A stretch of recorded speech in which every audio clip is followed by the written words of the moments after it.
بسم اللہ الرحمن الرحیم۔ ایک عورت تھی جس کا خاوند اس سے بہت پیار کرتا تھا۔ اس عورت سے اس کی خوشیوں بھری زندگی کا راز پوچھا گیا کہ آیا وہ بہت لذیذ کھانا پکاتی ہے، یا اس کا خاوند اس کے حسن و جمال پر فریفتہ ہے، یا وہ بہت زیادہ بچے پیدا کرنے والی خاتون رہی ہے، یا پھر اس کی محبت کا کوئی اور راز ہے۔ عورت نے یوں جواب دیا کہ خوشیوں بھری زندگی کے اسباب اللہ سبحانہ و تعالیٰ کی ذات کے بعد خود عورت کے اپنے ہاتھوں میں ہیں۔ عورت چاہے تو وہ اپنے گھر کو جنت بنا سکتی ہے، اور اگر چاہے تو جہنم بنا دے۔ مت سوچئے کہ مال و دولت خوشیوں کا سبب ہے۔ تاریخ میں کتنی ہی مالدار عورتیں ایسی ہیں جن کے خاوند ان سے کنارہ کش ہو گئے۔ نہ ہی بہت زیادہ بچے پیدا کرنے والی عورت ہونا کوئی بہت بڑی خوبی ہے۔ کئی عورتوں نے 10 بچے جنے، مگر وہ اپنے شوہروں سے کوئی خصوصی التفات و محبت نہ پا سکیں، بلکہ نوبت طلاق تک جا پہنچی۔ اچھا کھانا پکانا بھی کوئی خوبی نہیں ہے۔ سارا دن کچن میں کھانے پکانے کے باوجود بھی عورتیں خاوند کی شکایت کرتی نظر آتی ہیں۔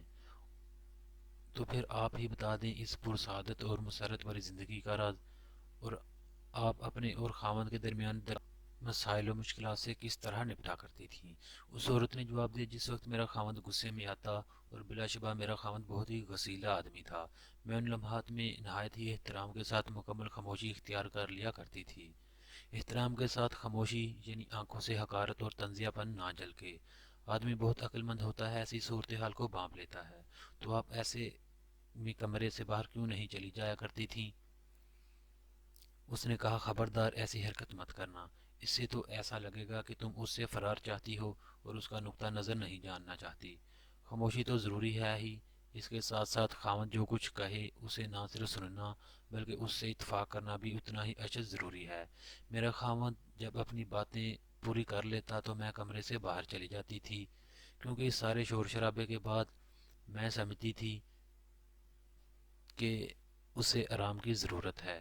میں اپنے روزمرہ کے گھریلو کاموں میں لگ جاتی اور اپنے دماغ کو اس جنگ سے دور رکھنے کی کوشش کرتی۔ تو آپ اس ماحول میں کیا کرتی تھیں؟ کئی دنوں کے لیے لا تعلقی اور بول چال چھوڑ دینا وغیرہ؟ اس نے کہا، ہرگز نہیں۔ بول چال چھوڑ دینے کی عادت انتہائی گھٹیا اور خاوند سے تعلقات کو بگاڑنے کے لیے دو رخی تلوار کی مانند ہے۔ اگر تم خاوند سے بولنا چھوڑ دیتی ہو تو ہو سکتا ہے شروع میں یہ اس کے لیے تکلیف دہ ہو۔ شروع میں وہ تم سے بولنے کی کوشش بھی کرے گا، لیکن جس طرح دن گزرتے جائیں گے وہ اس کا عادی ہوتا چلا جائے گا۔